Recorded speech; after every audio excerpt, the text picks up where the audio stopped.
Mga kwento ni Thelmo.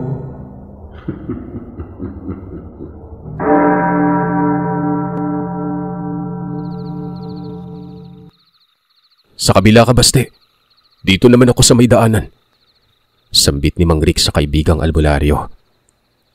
Nagkasundo naman ang dalawa. Si Mang Basti ay doon sa may likuran. Bitbit nito ang bolo na halos 1 metro ang haba.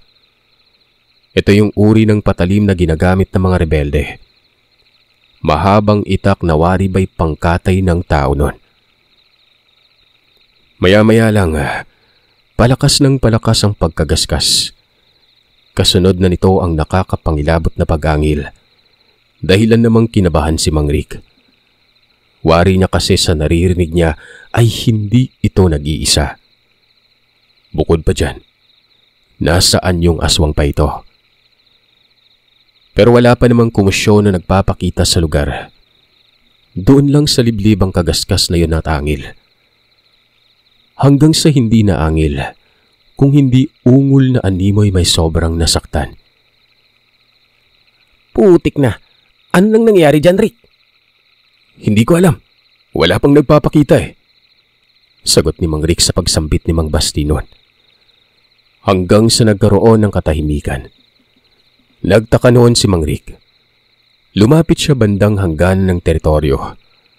Wala naman siyang nakikita doon sa liblib. Hanggang sa may napansin siyang naglalakad na tao.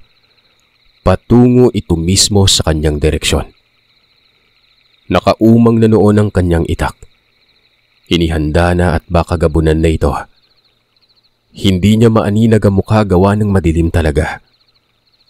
Hanggang sa may kumalabog sa lupa nun. At doon, may nasilayan siyang gumugulong-gulong sa tugkaran ng bahay. Napatalon sa gulat itong si Mang Rick dahil ang nakikita niyang gumugulong-gulong na yon. Isang ulo. Dalawa yan. Iniwan ko yung isa. Sobrang bigat na kasi. Biglang wika ni Arnel sa likod ni Mang Rick. Ay! Giyak man dagway ka! Huwag ka namang manggulat. Kala ko kung ano na. Saan ka ba nagpupunta, Arnel? Susundan ka na sana namin. Ayon naman kay Arnel, hindi na importante kung saan siya nagpupunta. Ang importante umano, kahit papano'y nabawasan niya ng 2 ang kalaban. Hindi ito yung mga dumalaw kumakailan lang.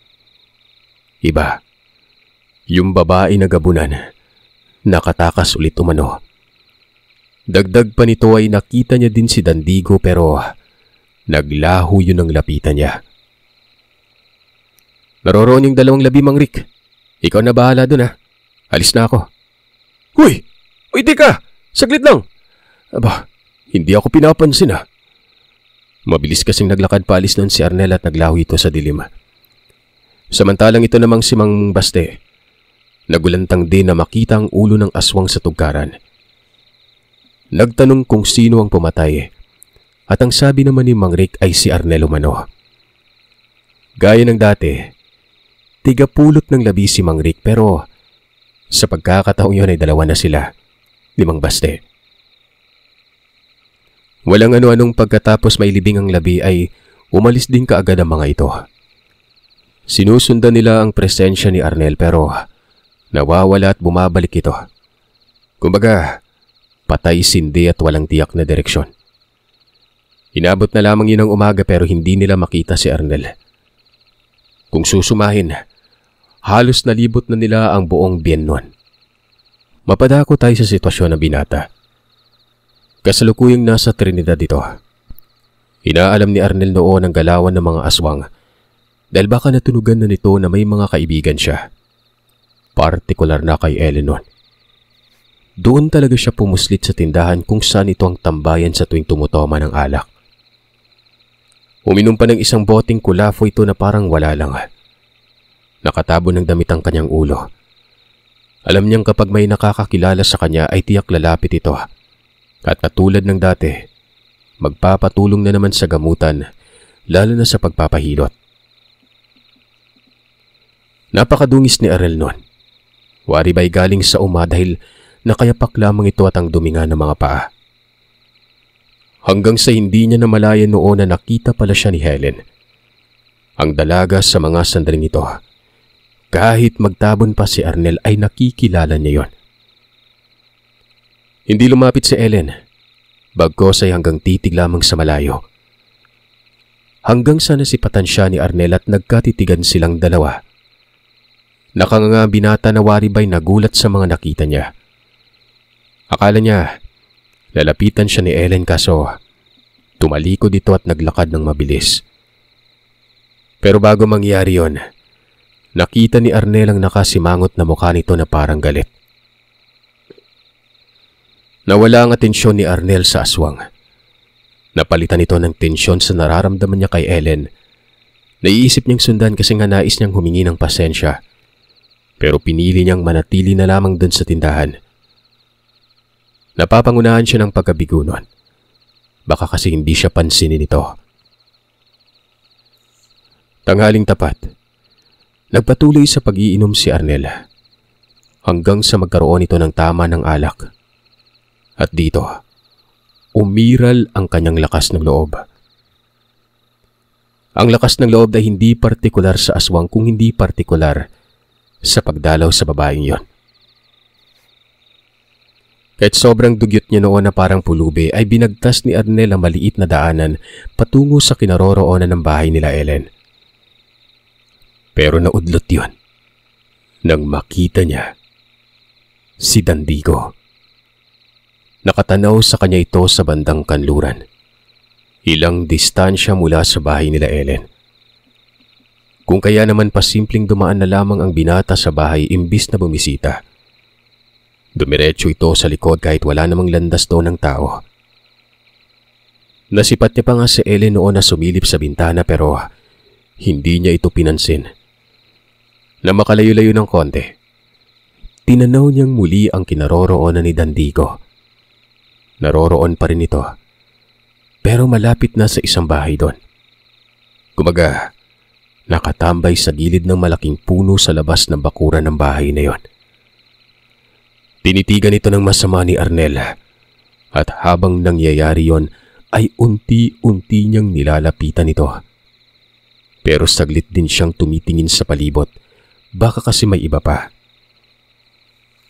Malaking tanong ngayon kung bakit ito nagpakita sa kanya at doon pa talaga sa lugar na yon. Nang ilang distansya na lamang si Arnel, inangat ni Dandigo ang kanyang kamay tapos turo sa bahay nila Helen. Nanlaki ang mga mata ni Arnel. Kung hindi siya nagkakamali, alam na ni Dandigo na may koneksyon siya sa dalaga. Malayo pa lamang ay sinisigawan niya ito. Wika ng binata. Walang madadamay na ibang tao. Kung gusto ni Dandigo umano ng gulo, siya lang. Itataya niya ang buhay niya dito. Katulad mo, Arnel. Nahihirapan din kami para patayin ka. Pero nakakahanap talaga kami ng mga kahinaan mo. Bakit? Mahal mo ba yung babae? Alam mo ba kung sino ang nagsabi sa akin? Yun ding mga naunang gabunan na nakasagupa mo sa lugar ng biyan. Kung ako sa'yo, hindi mo na kami pahihirapan pa. Bueno, natitiyak akong hindi ka na aalis sa lugar na ito. Wala nang malalagyan ng pangontra. Alam mo kung bakit? Maraming tao. At alam mong delikado ito sa mga nakatira. Magkita na lang tayo muli. Pero walang nakatakdang oras. Isosorpresa kita, Arnel. Wika ni Dandigo. Sabay alis nito at para bang bula na lang yung naglaho. Matapos makalampas sa isang puno ay hindi na tumagos pa sa kabila. Mas kinabahan si Arnel dahil ang ganitong pahiwatig. Ibig sabihin lang ay may mga marka na ng gabunan sa paligid nun. Malaya itong makakagalaw ng hindi mapapansin kaagad. Kumbaga, may mga sabulag na nailagay si Dandigo nun.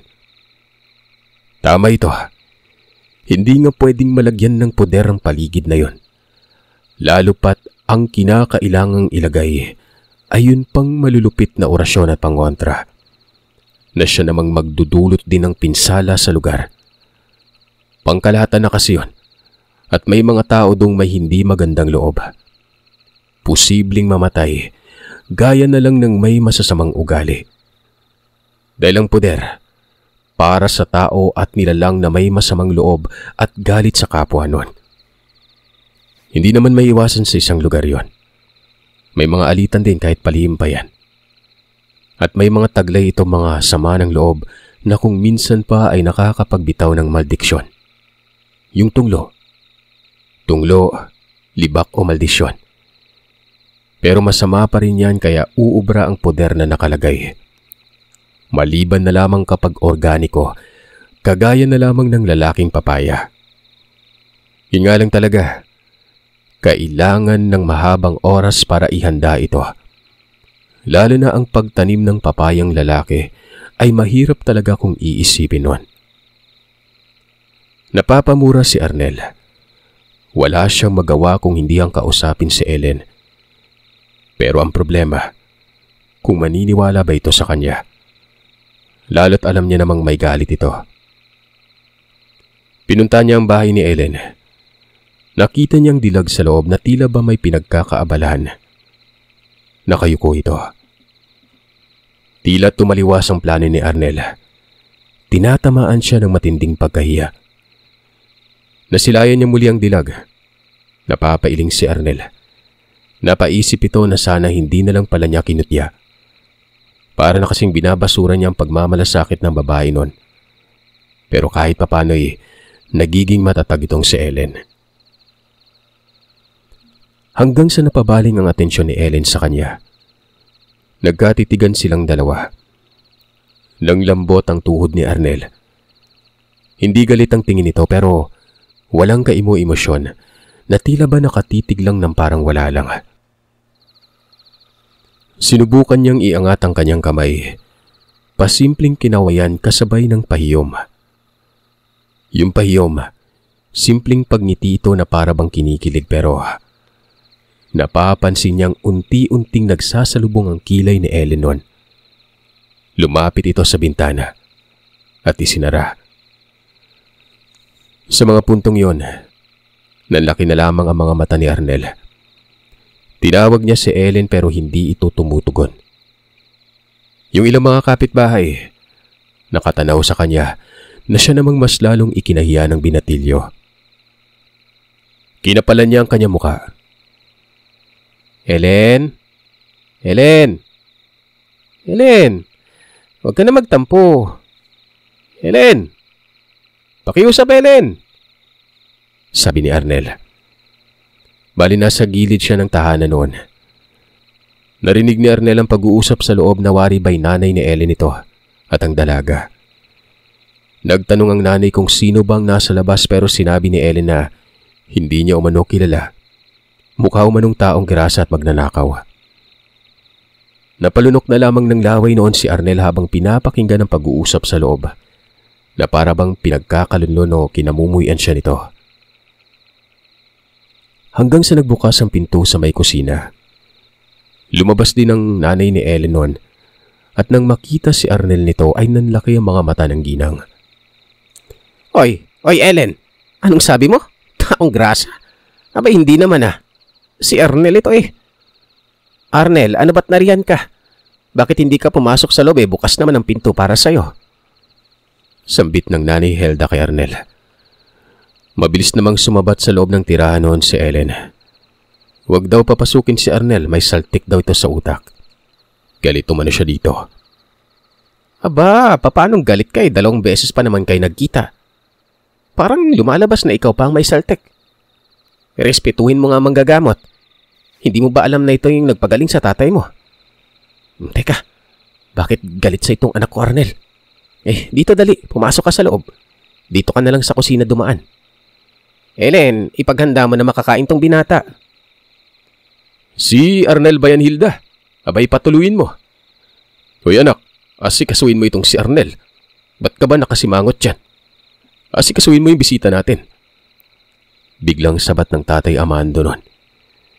Itong si Ellen, kung kayang sumagot sa kanyang nanay Hilda, pero hindi nito kayang maatim ang tatay. Sumusunod siya dito. Walang nagawa ang dalaga kung hindi ang asikasuhin si Arnel nun. Hiyang-hiya si Arnel siyempre. Wala ba naman silang kibuan doon sa kusina na barabang hindi magkakilala. Kung makasipat naman sa kanya si Ellen ay parabang papatayin siya nito. Aray ko, sakit naman ng balakang ko. Iyo, kamusta? Tagal mong hindi bumalik eh. Teka, balita ko nasa bukid ka daw ah. Bakit hindi ka nalang dito tumira? May isang silid naman dyan at magagamit mo. Ellen, ihanda mo nga yung silid na isa pagkatapos mo dyan. Dito na lang tong binatang to para kahit papano maraming matulungan. Po, wag na po. Nakakahiya naman po. Ayos na ako doon. Hindi ako papayag. Malaki ang utang na loob ko sa'yo. Ibibigay ko sa'yo ang silid dyan. Dito ka na tumira. Ako nang bahala. Tay, baka nahiya ang hayop na yan. Wag na lang. Sambit ni Ellen. Anong nahiya? Walang dapat ikahiya dahil kusang loob ko to. Tsaka bakit mo ba tinatawag na hayop si Arnel? Hoy Ellen ha, nung una hindi ka mapakali dahil hindi nagpapakita itong si Arnel. Kala ko nga may gusto ka sa kanya eh. Hindi naman kasi ang sabi ng nanay mo. Pero ngayon ba't parang galit ka? Sundin mo ako ha. Ito na ang tila bangungot ni Ellen noon. Hindi niya masagot ang tatay. Tumango na lamang ito at wala talagang magawa kung hindi ang ibaba ang garbo. Lalo na nang sabihan siya ng tatay Amando na ayusin ang pagtrato kay Arnel. Bayani umano ang binata nun. Ito naman ang matatawag na naging pabor kay Arnel dahil malaya siya sa bahay na yon. Kunwari ay tumatanggi pero sa loob-loob niya, gusto niya doong tumira. Tutal ay wala din namang mapagpipilian. May nakaatang na banta sa buhay ng pamilya at kailangan niyang protektahan ito. Tutulungan ko na po si Ellen Mang Amando. Ako na dyan, Ellen. Huwag ka na mag-abala dyan. Wika ni Arnel sabay lapit kay Ellen habang nagsisiga ito sa abuhan. Bagamat may kaya sa buhay itong pamilya nila Ellen, nakagawian na nito ang lokal na pamamaraan sa buhay. Kumbaga parang payak lang na tao. Yung kusina nila, karaniwang kusina ito na makikita din sa mga payak na tahanan. Nasa likod ng bahay ito pero kapag bumungad na sa may sala, makikita doon ang mga kagamitang malayo sa iba. Malapad ang sala at ang kintab ng sahig nitong tiles. May 3 silid tulugan doon. Yung isa hindi ginagamit. Para kasing dapat sa katiwala ito pero umuwi ang katiwala nila sa sariling bahay at nasa bandang gilid lamang yun ang kusina. Si Ellen ay para bang ilang na ilang, lalo na't nasa kiliran niya lamang si Arnel nun. Nagpapang-abot pa ang kanilang siko. Nakikita ni Arnel na nanlilisik ang mga mata nito pero hindi niya pinapansin. Alam niyang hindi din papalag yun dahil nga naroroon ang tatay nito. Huwag ka na magtampo. Ikaw talagang sadya ko. Namiss lang kita. Tumahimik ka dyan. Hindi mo alam yung pinagdaanan ko na wala ka lang pake. Nakikita mo ba tong hawak ko? Baka tumarak to sa leeg mo. Sabat ni Ellen. May hawak itong kabilya na pangkalaykay ng apoy. Si Arnel, alam niyang seryoso itong si Ellen kung kaya hindi na lang siya nagsalita pa. Inabutan ng mga damit itong si Arnel ng tatay ni Ellen. Maligo daw ang binata at magbihis. May ilan pang mga damit na hindi niya na isinusuot. Ibibigay niya daw lahat yon kay Arnel. Palaban na lamang kay Ellen kapag madumi na. Si Ellen, kitang-kita ang panggigigil ng panga nito. Parang matatawa na noon si Arnel. Naligo nga at nagbihis si Arnel. Sa mga sandaling yon ay lingay na ang araw. At sa mga puntong yun ay sobrang lakas na ng pagkabog ng dibdib ni Arnel. Hindi niya pa nabisuan ng pamilya. Kailangan niya makausap ng maayos si Ellen. Naghahanap ng pagkakataon si Arnel. Hanggang sa nagsimula na noong linisin ni Ellen ang silid tulugan. At doon ay pumasok si Arnel. Ano bang nakain ito at lumuhod yon sa harapan ni Ellen, na siya namang ikinagulat ng dalaga. Hindi nakapagsalita si Ellen nun. Nakayuko lamang si Arnel tapos bagsak ang balikat. Anong ginagawa mo, Arnel? Ako na tong nagkusa, Ellen. Pakiusap naman. Kung ano mang pagkakamali ko, patawarin mo ako. Tumayo ka nga dyan at para kang timang. Sabihin mo yung totoo mong sadya. Nagmamadali ako eh. Hindi kagad nakapagsalita si Arnel. Bumuntong hininga ito at naiisip niya ang magiging reaksyon sa oras na isiwalat niya ang kalagayan sa lugar. Parang hindi talaga maganda kung idadaan niya sa diretsahan nun. Kaya naman nag-ibang dahilan si Arnel. Ano ba, Arnel? Napagtanto kong napaka-importante mo sa buhay ko. Tingko kasi, basta ayaw kita mawalay.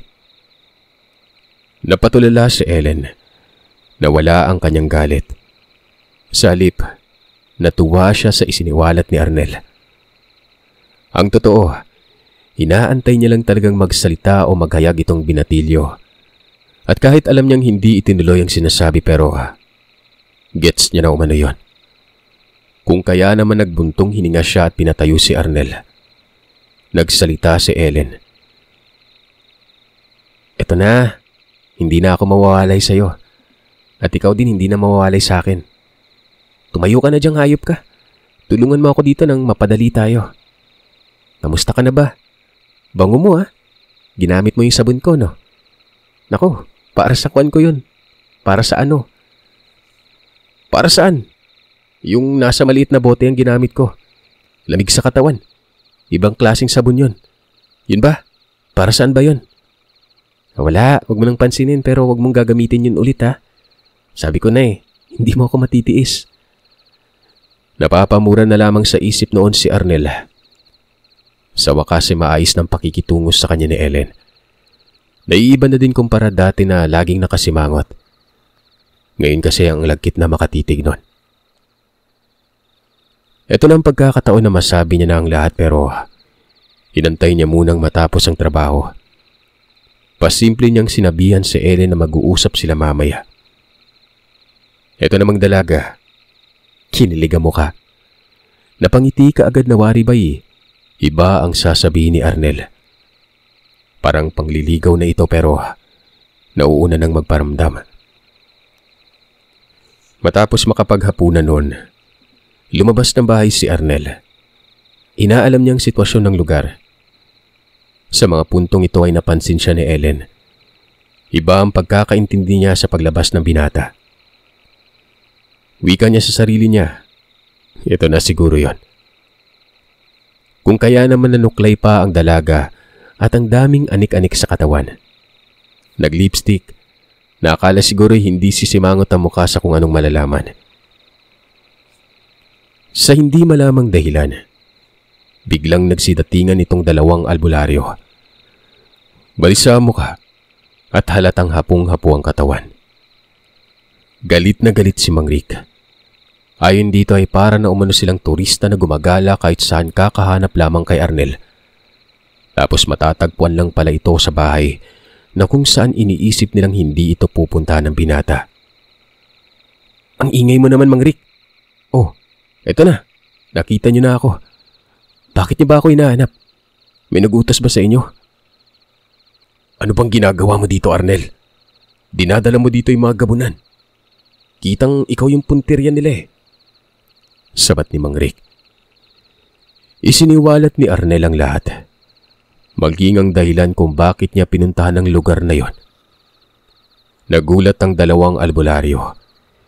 Hindi nila inaasahan na alam na pala nila Dandingo ang mga koneksyon ni Arnel sa mga tao bago pa dumating ang binata. Nagtanong si Mang Baste kung anong gagawin nila.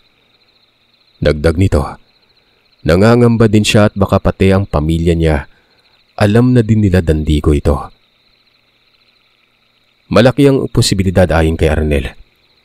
Pero wala silang magagawa sa mga sandaling yon kung hindi ang sumugal na lamang.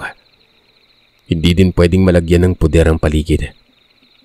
May paraan naman sana pero kukulangin na sila ng panahon. Alam ba ito ng pamilya nila Ellen? Sinabi mo na ba? Hindi pa. Sandali, paparating si Ellen. Pwede bang huwag kayo maingay? Bumati si Ellen kay Mang Rick. Nagmano pa ito sa matanda. Napangiti si Mang Rick kahit nasa kasagsagan sila noon ng peligro. Aba, bati na pala. Ellen, bibigyan namin kayo ng lugar. Mukhang maghahayag na ng pag-ibig yung lalaking to eh. Nang marinig naman ni Ellen ang sinabi ni Mang Rick, para bang kinilig pa ito. Mabilis na dumistansya ang dalawa. Nagkakatulakan pa ang mga ito dahil nga may mga aso sila Ellen noon. Ellen, Kwan, ano yan Ginoong Arnel? Parang kinakabahan ka pa. Hayaan mo makikinig ako. Kinakabahan talaga ako. Hindi ko lubos mapagtanto na mangyayari to. Muling napangiti si Ellen. Siniko pa niya si Arnel na wari bang naglalandi pa ito. Hanggang sa gano'n na lamang ang panglalaki ng mata ni Ellen dahil iba pala ang kanyang maririnig nun. Nasa peligro kayo Ellen. Narito na yung mga nakabangayan kong gabunan sa Cagayan at Camiguin. Bukod pa dyan, nakapanghimok din ng mga ibang taga rito. Alam nila kung sino yung malalapit na kaibigan ko dito. Alam din nila yung patungkol sa inyo. Ito yung pinakadahilan kung bakit ako pumunta rito. Idadamay kayo, Ellen. Isang malutong at tumataginting na sampal ang inabot kagad ni Arnel noon. Nanlilisik ang mga mata ni Ellen. Mahinang nagmumura ito. Maliban sa pagkadismaya, nakakawindang talaga ang pagsisiwalat na yon. Aray ko po, nakita mo ba yun pre? Sakit na. Sabi ko na eh. Sabi ni Mang Rick. Magseryoso ka naman Rick. Hindi biro ang ganyan. Maging ako man ay kinakabahan pero masakit nga talaga yun. Tingnan mo yung mukha parang iiyak na. Pag-uusap ng dalawang albularyo sa likod ng bahay. Kitang-kita kasi nilang dalawang eksenang yon. Pinakalma naman ni Arnel ang dilag. Sabi pa nito, hanggang buhay siya ay walang mangyayari sa kanyang pamilya. Hindi niya hayaang makalapit ang mga aswang. Ultimong tumapak man lamang sa sahig ng kanilang tahanan. Hindi niya hahayaan. At lalong hindi niya hahayaan na ang minamahal niya ay masaktan nun. Naks. Sa mga litanyang ito, kahit papano'y nagawa namang mapakalma ni Arnel si Ellen. Yumakap ang dalaga sa binatilyo. Ang sabi ay wag daw silang iwan ni Arnel nun. Pinaasa naman yun ng binata. Habang buhay daw siyang magiging kasama at tagabantay kila Ellen. Pumasok ka na sa loob. Sabihin mo yung mga magulang mo na wag lalabas ng bahay. Yung nanay mo, may pagkamarites pa naman yan. Huwag mong palalabasin ha. Mag-ibang dahilan ka. Ipaliwanag mo dahil sa akin to. Sabihin mong may nagbabantang mangkukulam. At kasalukuyan ko ito ngayong kinakalaban. Basta huwag kang lalabas at magiging ayos ang lahat. Tumango naman si Ellen. Mabilis na pumasok ng bahay ito. At dahil sa ang mga magulang ni Ellen ay may matinding pagtitiwala kay Arnel, sumunod naman ang mga ito. Kahit iba palang banta sa paligid. Nang gabing yun ay puspusan ng pagbabantay nilang tatlo sa labas. Na para bang maiiyak na sa mga puntong ito si Mang Baste. Lagi pang sinasabi nito na wag sanang idamay ang kanyang mga anak na may sarili ng pamilya. Ayos lang umano kung yung kalaguyo niya kasi pangit naman daw ang ugali nun. Basta, ang tinitignan lang noon ni Arnel ang mga aso. Ito kasi mga aso, may likas na pakiramdam na malakas. Bukod sa pag-amoy, ay may malakas na pandinig ito at napakatalas na paningin. Dalawa ang aso nila Ellen. Ang isa ay nakatali, habang ang isa naman ay gala. Naroroon ito sa gilid ng bahay at nakalubog sa lupa. Habang silang tatlo naman noon ay nakahilera sa nakataob na bangka.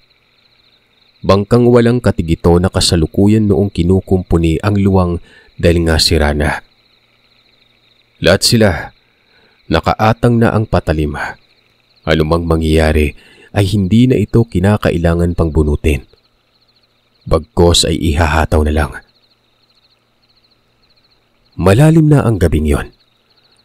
Napakatahimik na ng lugar.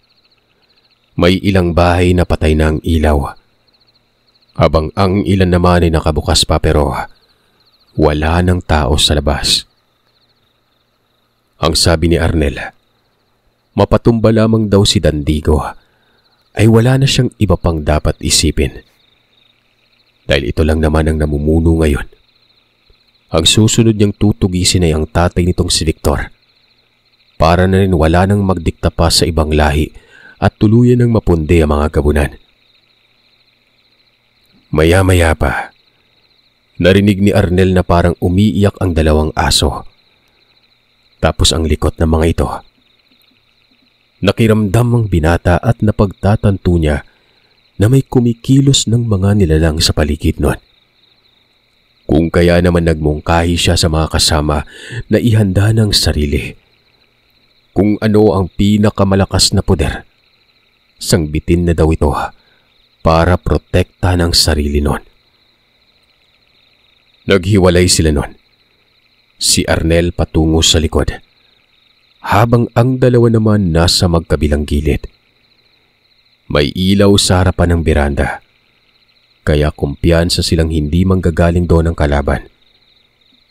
Sa halip, manggagaling ito sa anino ng dilim. Nasa kusina si Ellen ng mga panahon na yon. Nakapatong ito sa lababo at nakasilip sa may bandang likuran. Nakikita niya si Arnel pero hindi gaanong malinaw. Habang ginagawa naman yun ng dilag, ay may bitbit itong patalim. Hanggang sa nagsimulang kumahol ang aso. Si Arnel noon ay nakapansin na ang nilalang ay nasa kakahuyan. Hindi siya kaagad kumilos. Sobrang lapit lamang nito sa isang bahay. Hinantay niya itong lumapit pero naging dalawa ito. Kung kaya naman tinatanaw niya na si Mang Rick. Hihingi sana siya ng tulong sa pamamagitan ng manghudyat. Pero hindi niya yun makita. Kung kaya naman ang ginawa ni Arnel, nagsawalang bahala na lamang ito. Wika pa niya sa sarili. Ipinapaubaya na niya sa Diyos ang iba. Dagdag pa nito ay gabayan na umano siya sa labang yon kontra sa kampo ng kadiliman. Sinambit niya rin ang orasyong pagtawag sa sugong mandirigma sa kalangitan, ang tanyag na anghel na si Makael. Nanghihingi siya ng karagdagang lakas nun. Kung hindi niyo na itatanong, may mga orasyong nakatalaga sa bawat sugo. Depende kung papaunlakan o hindi. Basta ang katagang ito ay isang dasal sa paghingi ng gabay at tulong. Nang matansya ni Arnel na matatamaan niya na ito, ay mabilis na sinunggaban ng binatang isa. Napuruhan niya yon. Ni konting pag-ungol ay walang nilikha ito. Dumiretso itong natumba. Samantalang hindi maiwasang mapansin ito ng isa pa, na siya namang mabilis na lumusob sa kanya. At dahil sa bilis ng pangyayari ay hindi nakailag si Arnel nun. Natamaan ito pero hindi ganoon kalala. Kalmot lang. Iniiwasan ng binata ang makagat dahil malakas ang lason mula sa laway ng gabunan.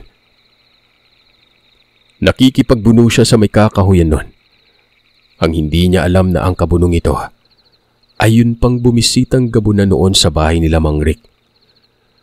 Nakilala niya ito nang maipit si Arnel at nasakal siya dahil dinungaw nito ang mukha sa binata. Nakangisi pa yun at sinabing, "Naaalala mo pa ba ako?" "Hayop ka. Nagawa mo pang mag-angas ha? Akala mo ba papakawalan pa kita ngayon?" Wika ni Arnel. Sabay sipa sa nilalang kung kaya nabitawan siya nito. Nawalan yun ng balanse. Hindi na binigyan pa ng pagkakataon ni Arnel. Pumalikwas ang binata at kaagad niyang pinagsasaksak ang dibdib ng nilalang na yon. Sa puntong yun ay sugatan na rin si Arnel. May mga kalmot sa balikat bisig at meron pang tama sa may bandang leeg nun. Mabuti na lamang talaga at hindi malala ito, kaya hindi na paralisa si Arnel nun. Hanggang sa narinig niya ang pagsigaw ni Mang Rick. Sigaw na para bang may kaaway nun. Kasabay naman ito dahil sa ingay na yun ay nabulabog ang lugar. Ito ang naging dahilan kung bakit ang ilan sa mga bahay doon ay nagbukas ng ilaw. Nagsipagsilip ang mga tao sa kani-kanilang bintana. Wala namang nangahas na lumabas dahil may angil talaga dong sobrang nakakatakot. Mabilis na tinungo ni Arnel sina Mang Rick. Pinagtutulungan pala ng dalawang albularyo ang isang aswang, pero dihado ang dalawa. Sugatan si Mang Baste, habang si Mang Rick naman noon ay pagod na at hingal na hingal. Hanggang sa napagtanto ni Arnel na ang kinakalaban ng mga ito ay walang iba, kundi ang anak ni Victor na si Dandigo. Walang ano-anong si Arnel ang humarap dito. Inundayan niya yun ng pagtaga pero umatras. Nakarating silang sa malayo sa mga kabahayan. Sumusunod naman si Mang Rick sa puntong yon. Nakikita niyang hindi nakakapanglaban si Arnel. Sobrang lakas ng gabunang ito. Kung kaya nang makalapit ang matanda ay tumulong ito kay Arnel nun. Dito na nahati ang atensyon ni Dandigo. Kung kanina ay medyo lamang ito. Pero sa mga puntong yon ay tila ba nahihirapan si Dandigo. Dahil itong si Arnel kahit pa may mga tama ay hindi nababawasan ng bilis at lakas sa katawan. May sapat na itong karga. Nagpatuloy ang pagbubunong yon. Hanggang sa nagkaroon ng pagkakamali. Si Dandigo.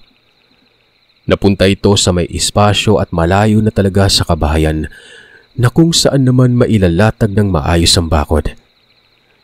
Naroroon na rin si Mang Basti sa mga puntong yon. Kahit sugatan ay pinilit nitong sumunod at nang maghudyat si Arnel na lagyan ng puder. Doon nagpakawala ng sandamakmak na talandro itong si Mang Basti. Maging si Mang Rick nun. Hindi na ito patpat, kundi purong orasyon lang. Mahina man dahil walang harang pero kahit papano'y nakakatulong ito para pahinain ang lakas ni Dandigo. At nang mapansin ni Arnel na tumatalab na, doon na niya nilapitan si Dandigo at pinagtatataga. Tumulong dito si Mang Rick. Hindi nakagalaw si Dandigo na para bang nanigas ang katawan nito. At sa dami ng tama, bumigay ito. At doon ay walang ano-anong pinugutan yun ang ulo ni Arnel. May mga aswang nakakarating pa lamang pero na makita ang nangyari. Hindi na nangahas na lumapit pa mga ito. Sinigawan yun ni Arnel habang nakaangat ang kamay at hawak ang pugot na ulo. Sabi ng binata, kung ayaw matulad sa anak ng bantugang aswang, huwag na lang sumubok pang kalabanin siya. Nagsipulasan ng mga yun at halatang sobrang natakot. Nang wala ng presensya ng mga nilalang, doon na napaiyak si Arnel. Napaluhod ito sa lupa at tinawag ang Panginoon. Nagpasalamat ang binata sa paggabay. Ang dalawang albularyo, kani-kanila naman ng hanap ng mapagpapahingahan. Habang nangyayari ito, sinabi ni Arnel na linisin nilang lugar. Napansin ng ilang tao ang nangyari at talagang may maikikwento ito kinabukasan sa oras na may maiwang ebidensya. Ayop ka. Pagpahingaan mo naman kami. Mamaya, ako na yung gagawa. Tapos na ba? Yun na ba yun? Wika ni Mang Rick. Gaya ng sabi ko, si Dandigo lang. Nakita niya naman kanina kung paano umalis ang iba. Si Dandigo talaga at ang tatay niyang puntirya namin dati pero sa dami ng alipores, nahirapan kami ng tiyo. Uuwi ako ng Cagayan.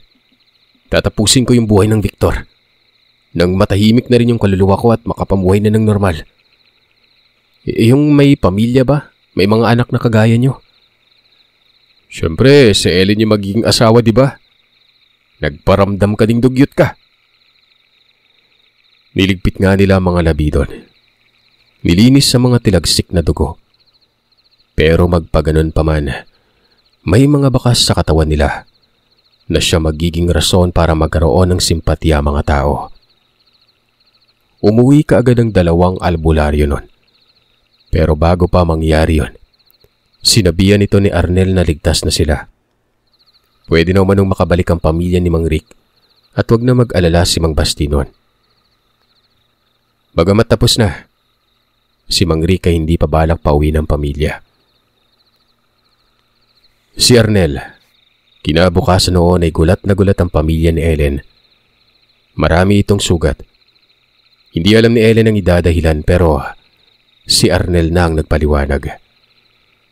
Napalaban naman siya sa mangkukulam. Isang hukluban na parang aswang kaya nagkaganon siya.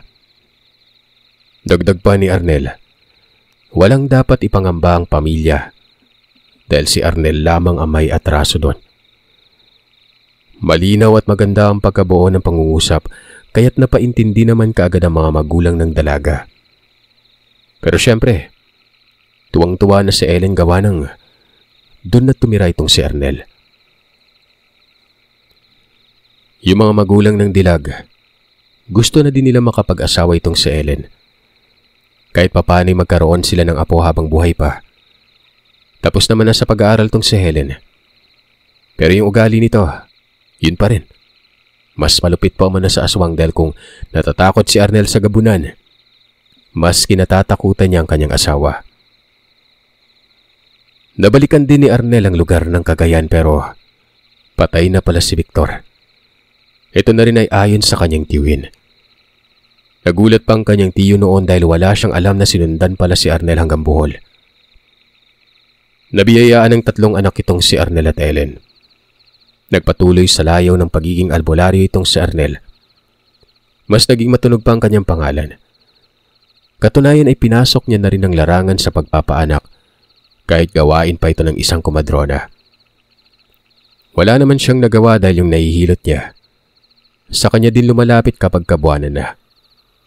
Ang masaklap dyan, pumutok na ang tubig sa sinapupunan kaya napipilitan talaga si Arnel noon. Suportado siya ng kanyang asawa. 2 babae at isang lalaki ang naging bunga ng pagsasamahan nila. Kumbaga, isang set at hindi na nila sinundan pa. Sa ngayon ay buhay pa si Arnel pero matanda na ito. Nasa bahay na lamang at hanggang kwento na lamang sa kanyang mga apo. Itong kwento ding ito ay galing sa kanya. Hindi natin alam kung totoo ba o hindi. Malaya naman tayong magbigay ng opinyon pero naniniwala ako sa kanya dahil yung pamamaraan na nabanggit, lalo na sa mga pangontra at poder sa paligid. Katotohanan yon. As in maging ako ay napatunayan ko ito. Nagagawa ngang mailantad ang katauhan ng isang tao kapag ito ay isang aswang. Alam niyo ba kung bakit detalyado kong naikikwento to? Gaya ng sinabi ko, Sir Seth, malalaman niyo sa kahuli-hulihan. 3 ang alak ni Arnel, 2 babae at ang pinakabunso ay lalaki. Siyempre yung pinakabunso nun, walang iba kundi ako, si Anton. Nung una, ayaw kong ibahagi ang kwento. Masyado kasing literal na para bang mahirap na paniwalaan. Pero punto pulido itong galing sa aking ama. Nagdududa man, pero ito lang ang masasabi ko. Ang kababalaghang nakapaligid lang yan. May nangyayari talaga na lingid sa kaalaman ng mga ordinaryong mga tao. Muli, Sir Seth, ako si Anton, ang anak ng binatang taga-Camiguin na manunugis ng mga aswang.